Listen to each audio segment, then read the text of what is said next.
Okay, hello. So, after finishing the last project, I looked around and saw all of the grey plastic behind me after spending ages on something that was for nothing, basically. So now I'm gonna move on to something that actually will be used in something, hopefully. This is the start of my Oops All Stealth Suits kill team that I painted one of and then proceeded to not paint the other two. I'm really proud of how the first one came out. I was kind of aiming for kind of like water themed spacesuit and ended up in kind of like Renaissance painting knight. I still quite like it though, so I'm gonna try and replicate the other two and have a team of kind of medieval knights as my stealth suits. When it comes to painting little miniature guys, I tend to like more of the biological side of things. I like to paint muscle and skin and things. So these guys are completely out of my wheelhouse. But the idea of an Oops All Stealth Suits kill team is too good of an idea to miss up on, so I'm gonna paint these guys whether or not I like it or not. First up's the panel lining, literally a first for me. I have no experience panel lining. I'm going to be using Speed Paint Gravelord Grey, lightly watered down, and I'm just going to try and fill all of the little tiny recesses. I'm not sure how well it got. As you can see, my hands are a bit shaky for this. I tried my hardest on the first model, and the second one I gave up a little bit. I kind of accepted that I had to do some repair work, but that's fine because half of this model is going to be painted a different color, so that's going to hide all of the errors on that part of the model. I'm really happy with how the blue's going on. It's covering pretty much in one coat. But then I realized it's the wrong color blue.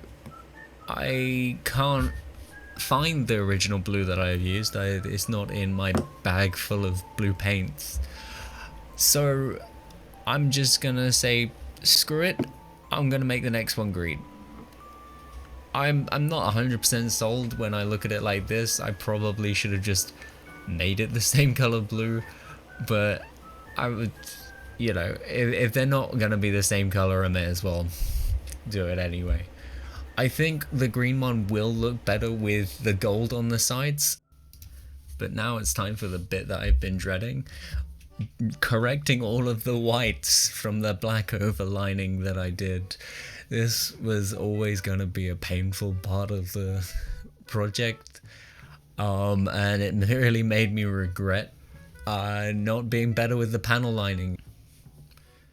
The choice of metals that I'm using is these Dark Stars brass and blue steel. Is it blue steel? I just went looking, it is blue steel. No, that's fine. The brass I use is kind of like a substitute for gold. It's so bright, it is a little clumpy, but I like the way the texture looks. It's one of the best covering gold paints that I've found. And that's why I've chosen to use it. I think that the vibrancy was going to lend to the kind of spaciness of it, but it didn't really end up like that because it still looks like a Renaissance character. I still do put two coats on, but that's only just to make sure it's as bright as it physically can be. I'm not putting a wash over these because I feel like the space theme, you kind of want it to be as clean as possible, look like it's brand new pretty much. One of the things I made sure to paint was the inside of where the head's going to be. This is like a really subtle detail, but I think it helps make the overall model look a lot cleaner. There's also a bunch of bits that I missed, so instead of putting a new dropout of brass, I just used the excess paint left on the paint dripper. Sometimes I do this just to prevent the wasting of paint. But now I think it's time to move on and actually put the heads inside of the models. Here they are, they've been in these bags for quite a while now, and we're gonna paint them with black metal and then gold and then stick them in.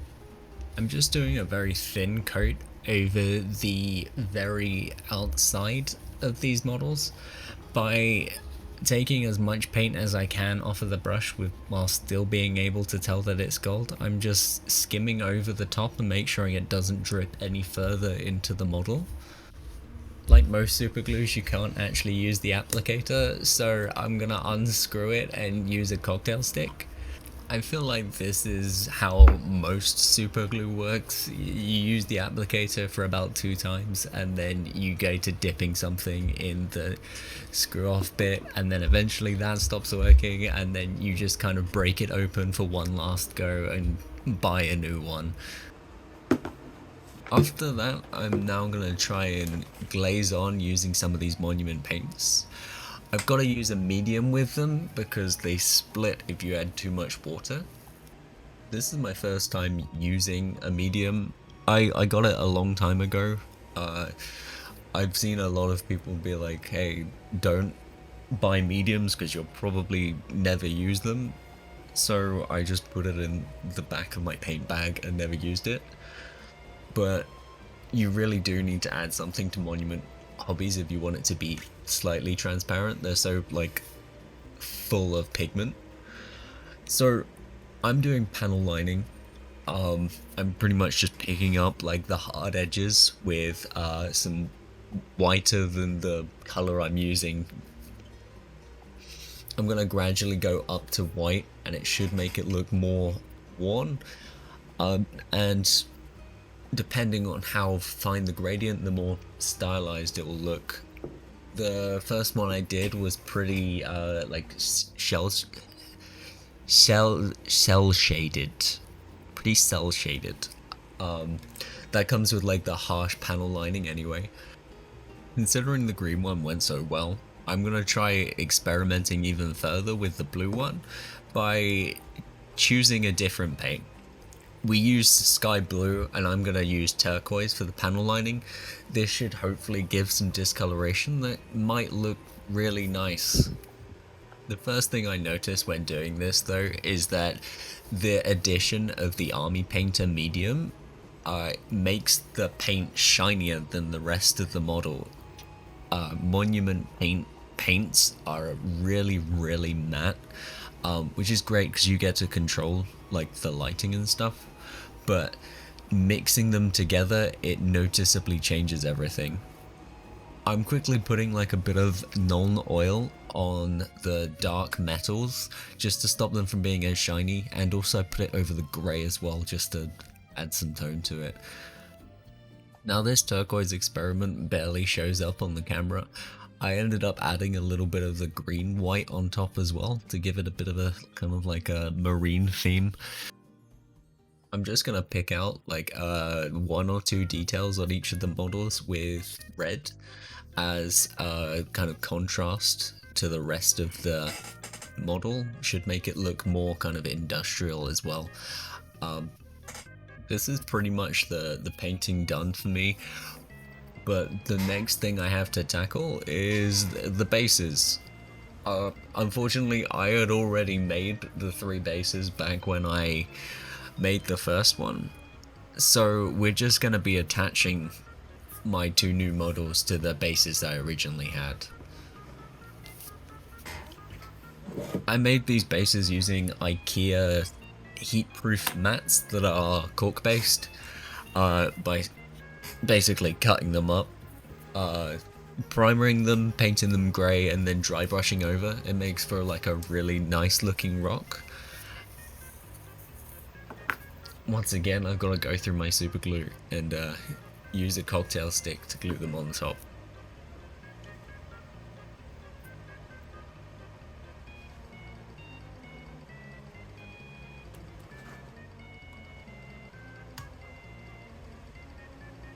Now that they've been glued to their bases, there's one major thing that I have to do, and that's to make it look like they're more part of the scene. I'm going to do this by covering up the bit where they connect to the terrain with more of the paint that I use. At least I think you would refer to it as paint. Um, it, yeah, so what you're going to do is you're going to grab your big jar of Nutella. This is Vallejo Earth texture. Basically just acrylic paint mixed with sand. And it dries really nice. It's kind of got like both like a matte and also like a reflective finish. And I think the sand has a big part of that. And I'm just gonna use these little like sculpting brushes to put tiny amounts on, because we just want to fill up the crack between where the model ends and the scenery starts. As final steps go, this is a pretty satisfying one. Connecting it to a base, especially that I've had these bases painted for almost like 3-4 months at this point in time. Yeah, it's just a cathartic. I'm glad that I can actually get it done.